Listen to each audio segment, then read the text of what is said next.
मनसे नेते अविनाश अभ्यंकर आता आपल्या सोबत आहेत.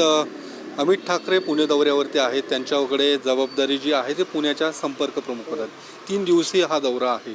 काय संघटनात्मक काही बदल या पुढच्या काळात होतील का आणि काय नेमका अजेंडा? सन्मान्य राजसाहेबांच्या आदेशांनी श्री अमित ठाकरे आणि अविनाश अभ्यंकर आणि आमचे अमेय खोपकर आणि आमचे पुण्याचे साईनाथ बाबर इतर सर्व पदाधिकारी आम्ही 17, 18 आणि 19 अशा सर्व पदाधिकाऱ्यांच्या वैयक्तिक भेटीगाठी राजसाहेबांच्या आदेशांनी घेतो. त्याच्यामध्ये पक्षीय रचना, संघटनात्मक बदल, कशा प्रकारे पक्ष संघटन पुढे नेता येईल, आमच्या मनसैनिकांच्या काय अडचणी आहेत, त्यांच्या डोक्यात काय नवीन कल्पना आहेत, कारण ही तरुण पिढीसुद्धा आहे लक्षात ठेवा. त्यामुळे ते चांगल्या चांगल्या कल्पना घेऊन येत आहेत.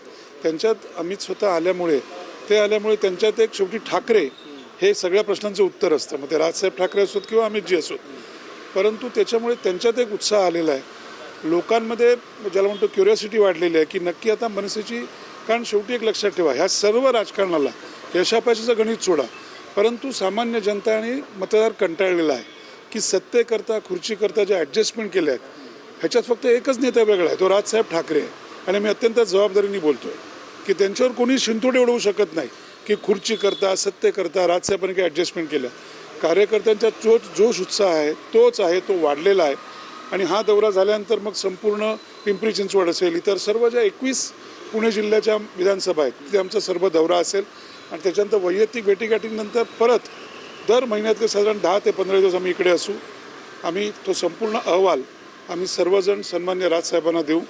आणि जर काही संघटनात्मक बदल करायचे असतील जे नक्की होतील, कारण जो धावेल तो टिकेल माझ्या सकट हा राजसाहेबांचा आदेश आहे. त्याच्यामुळे नक्कीच जो काही अहवाल सादर करू त्याच्यात राजसाहेब ठाकरे जो काही आदेश देतील, जर बदल असतील तर ते बदल नक्की केले जातील. निश्चित. दुसरा एक महत्त्वाचा मुद्दा, काल महिला आरक्षणाचं जे विधेयक आहे त्यावर लोकसभेमध्ये चर्चा झाली, मात्र ते विधेयक मंजूर होऊ शकलेलं नाही आहे. त्या विधेयकासह इतर 2 विधेयकं देखील होती, ते देखील आता केंद्र सरकारला मागे घेण्याची नामुष्की आलेली आहे. काय वाटतं यावरून? भाजपने एकूण केंद्र सरकार ज्या पद्धतीने देशभरात आता आक्रमक होताना पाहिलं, तर आंदोलनाची हाक दिलेली आहे. हो, केंद्र सरकारमधलं एनडीए 2023ला काय केलं होतं? तेव्हा सर्व विरोधकांनी पाठिंबा दिला होता ना. तुम्ही याच्यावरचं राष्ट्रपतींचं ट्विट कालचं वाचलं का हो? ते दाखवा तुमच्या चॅनलला. ते प्रचंड खरं आणि बोलकं आहे म्हणून ते झोमणार आहे. हो, विरोध कोणी केला आहे? त्या विधेयकाच्या आडून जर तुम्हाला करायचं होतं तर 23ला पारित केलं होतं ना, मग 24ला दाखवायला पाहिजे होतं. तुम्हाला 543वरून 540वरून 850पर्यंत न्यायचं होतं, म्हणजे स्वतःचे मतदारसंघ वाचवायचे होते का? आणि मला वाटतं हे विधेयक पारित होईल कसं आहे त्यांनाही माहीत होतं. आज 5 राज्यांच्या निवडणुका आहेत. तुम्ही नक्की काय करायला जात आहे? उत्तर विरुद्ध दक्षिण असा लढा लावायचा आहे का? सर्व गुणागोविंदांनी नांदतायत ना इकडे सगळे चांगले, का फक्त सत्तेकरता सगळ्या गोष्टी चालू आहेत? आणि जर खरोखर एवढं असेल तर मला वाटतं काल जे राजसाहेबांनी सांगितलेलं आहे की तुम्हाला जर न्याय द्यायचा होता तर तो 2023ला जेव्हा विधेयक आलं तेव्हाच लगेच तुम्ही जाहीर करायला पाहिजे होतं 24च्या निवडणुकाला. बरं, जनगणना झाली आहे का? जातीने जनगणना झाली आहे का? अनेक कंगोरे आहेत. विरोधकांना अभ्यास करायला दिला का? आले माझ्या मना म्हणून मी विधेयक आणलं आणि नंतर पुन्हा टीका कर, म्हणजे ह्यांनीच सुरू करायचं. तुम्हाला खरोखर जर महिला विधेयक आणायचं होतं तर 2023 साली महाराष्ट्राचे जे मुख्यमंत्री आहेत त्यांनी पंतप्रधानांचं अभिनंदन केलं होतं ना विधेयक आलं म्हणून. आता तारीख मला आठवत नाही आहे, परंतु केलं होतं ना 2023 साली. ही धुळफेक आहे. हे सत्तेकरता केलेल्या ॲडजस्टमेंट होत्या ज्या विरोधकांनी. हा भारत आहे, हा एकसंध आहे, हा टिकला पाहिजे. राजकारणाकरता सत्तेकरता सर्वांना समान न्याय दिला पाहिजे. ही बाजूची जी सगळी राज्य आहेत, म्हणजे महाराष्ट्र असेल किंवा सगळी दक्षिणेतली राज्य असतील, गुजरात असेल, हे आत्ता तुम्हाला वाटतं आहे, परंतु सीटचं डिफरन्सिएशन काय आहे हे काही जाहीर झालं का? म्हणजे उत्तरेकडची लोक आमच्यावरती राज्य करणार आहेत का? हा दुजाभाव कशासाठी? म्हणजे आम्ही द्यायचा टॅक्स आहे 1 रुपया, महाराष्ट्र आम्हाला परत मिळतात 20 ते 30 पैसे. आणि जी राज्य आता कंगाल आहेत, उत्तर प्रदेश असेल, बिहार असेल, ते किती देतात तुम्हाला माहिती आहे. आणि त्यांना इन टन मिळतात 3 ते 5 रुपये.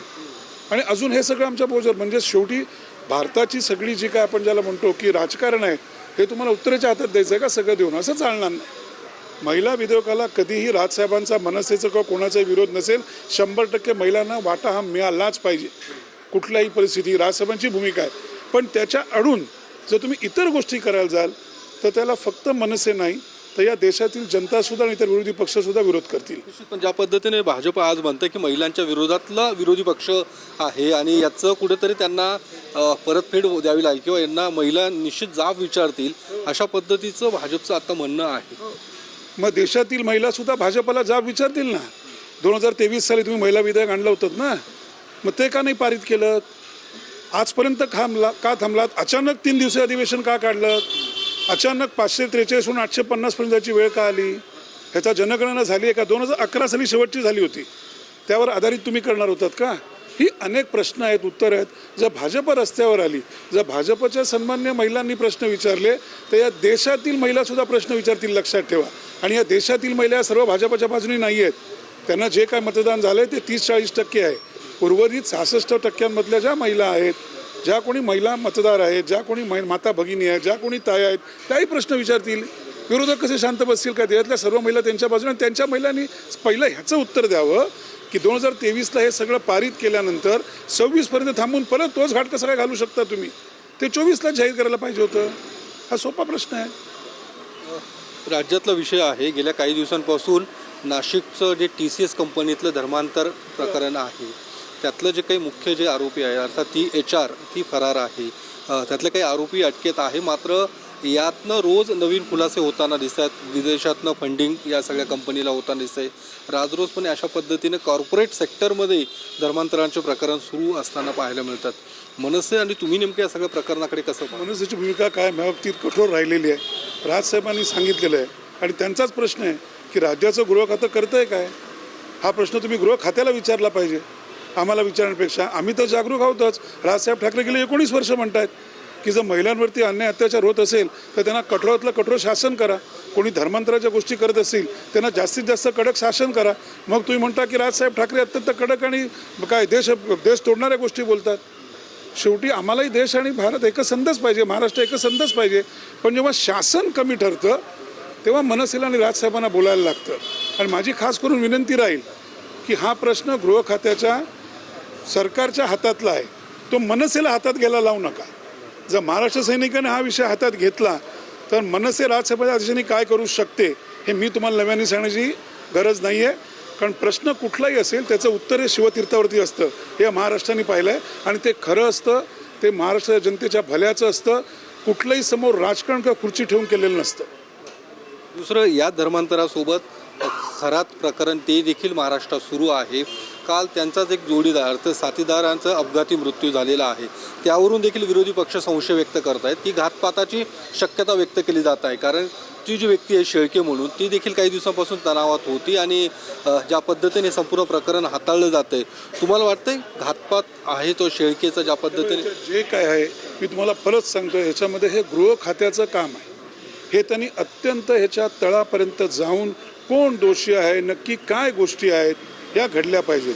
कारण ह्याची जर उत्तरं मिळाली नाहीत तर संशयाची सुरी मात्र सरकारवर जाते, लक्षात ठेवा. तो संशय नक्की त्यांच्याकडे जातो की कारण काय आहे. आज इतके दिवस झाले एवढं शोषण झालेलं आहे, हे कसं काय, हा माणसाचा ॲक्सिडेंट कसा काय झाला आणि अजून निकाल का लागत नाही. आणि सर्वात जे राजसाहेबांनी सांगितलं आहे की कोणीही जो गुन्हेगार असेल तो ह्यातनं वाचता कामा नये, त्याला लवकरात लवकर नुसती अटक करून ठेवला आहे आणि आम्ही पुरावे शोधते असल्या गोष्टी सांगू नका.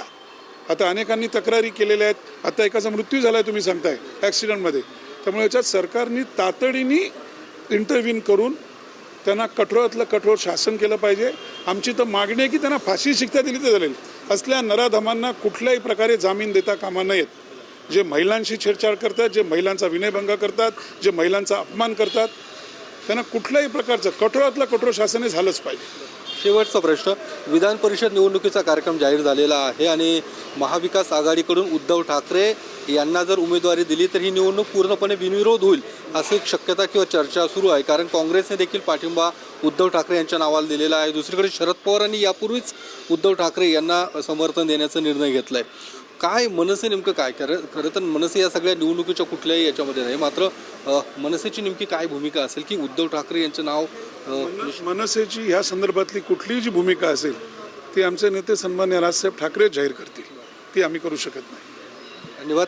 तर अविनाश अभ्यंकर होते, त्यांनी या सगळ्या मुद्द्यांना, अर्थात महिला आरक्षणचा मुद्दा असू दे किंवा धर्मांतरण प्रकरण असू दे, या सगळ्या याच्यावर मनसेची नेमकी काय भूमिका आहे ती त्यांनी स्पष्ट केली आहे. कॅमेरामन अभिजित पिसेसह मी योगेश बोरसे, TV9 मराठी, पुणे.